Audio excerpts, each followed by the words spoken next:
Season 1 of Daredevil Born Again has now concluded, and with that comes a lot of things I want to talk about. After the cancellation of Netflix's Daredevil, most of us thought we'd never see the return of Charlie Cox's portrayal of the Man Without Fear. But Marvel knew they had something special in that crew from the original show, and they finally decided to bring them back into the MCU. Well, that's what you would think they were doing from the get-go. Look, it's no secret that the production of Born Again started poorly. News came out that the reception to the original crew's vision was not working for Kevin Feige and company, so a new creative team was brought in to salvage what they had already made. Charlie Cox and Vincent D'Onofrio themselves voiced their concerns over the direction the show was heading in, claiming that ignoring the Netflix show's storylines and supporting characters wasn't working. So now that the entire first season has been released, yeah, you can definitely feel the difference in quality from the original team compared to the new one, which resulted in Daredevil Born Again feeling pretty messy at times, albeit an impressive mess. Let's get into it.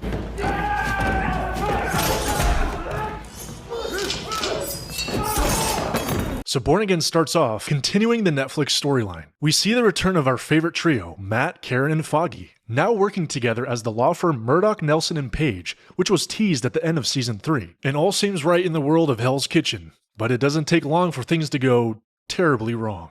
Oh, big surprise.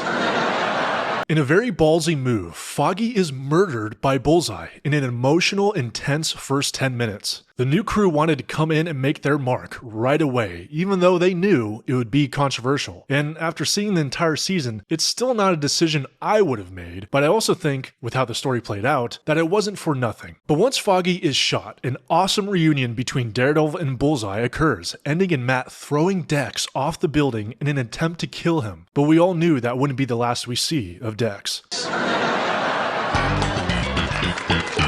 After that jarring opening sequence, we now have Matt putting away the Daredevil suit for good as he tries to fight crime the legal way through the system. You and your goddamn system.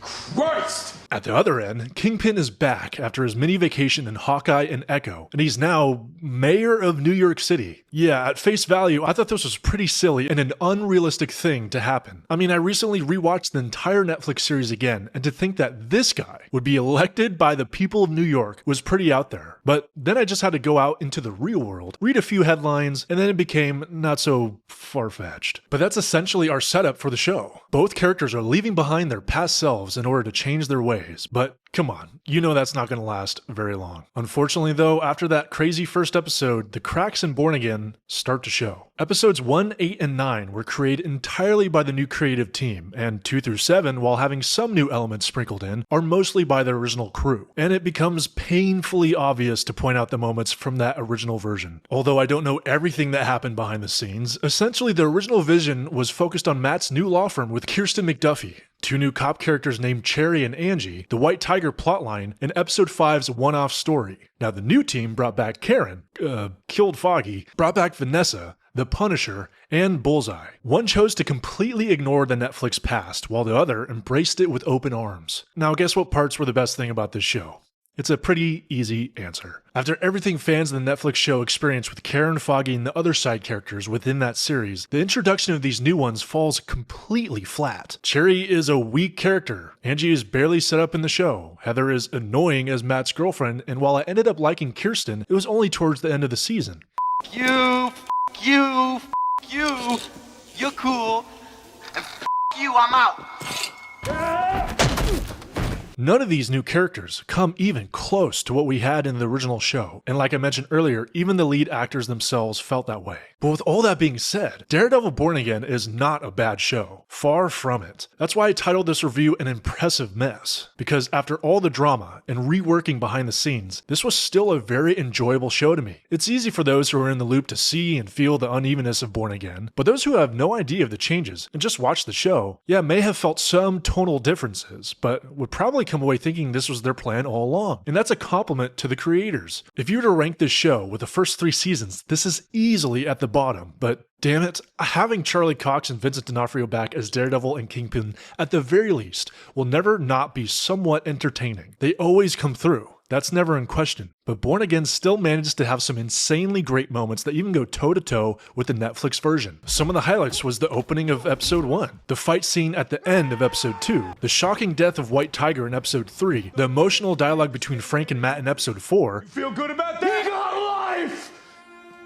The entirety of episode 5 being a standalone was very fun, and the final 2 episodes, 8 and 9, was what we were all expecting all along. The return of Wilson Bethel's Bullseye was awesome, and all the scenes with the Punisher made this guy smile from ear to ear. Now that's a bulk of the entire season. Only in episodes 6 and 7 did I really feel the show slow down and become less interesting than what I had seen before. The whole Muse plot was dumb in hindsight and felt very rushed and unimportant and was clearly reworked to fit within the new story. And overall, I thought Born Again was at times a pretty ugly and dull show to look at. I mean, when you compare the cinematography from the 2 shows, it's night and day. Also, the last negative I'll say about the show is that it still feels like it's stuck in that Disney Plus show box. It must fit within that bad format instead of giving it the length it deserves, resulting in a first season that feels like an appetizer to what the real show will be. But with that being said, after seeing how the new creative team handled their vision, I have all the confidence in the world that season 2 of Born Again will be fantastic. But that's next year,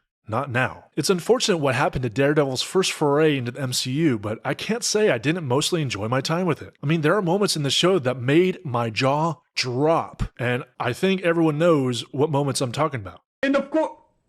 Whoa. Whoa. What? Whoa. Yo. And while it leaves on a cliffhanger, I was still left pretty satisfied with how it ended. He's just standing there, menacingly. It's definitely one of the best Disney Plus shows, and at times gave me exactly what I was looking for in a new Daredevil season. But let's be honest, it's pretty hard to top those first 3 seasons of Daredevil. In my opinion, that show, especially season 3, is one of the greatest series ever made. But Born Again definitely gets up there in certain moments and makes me want season 2 right now. Daredevil is one of the greatest fictional characters ever created. As I've gotten older, I've found myself connecting more and more with Matt Murdock, his strict moral code, his Catholic guilt, his constant internal battle between justice and vengeance. His consistent quality in the comics and shows is a thing to behold. And while some of our favorite heroes or characters get crappy renditions on the big screen or TV screen, Charlie Cox's version of Matt Murdock is up there with the brilliance of Robert Downey Jr.'s Iron Man. He is Daredevil. End of story. And so while this new season had some bumps along the way, I'm still very grateful and very much entertained by another chapter with these actors and characters. So I give Daredevil Redone Again a 3.5 out of 5.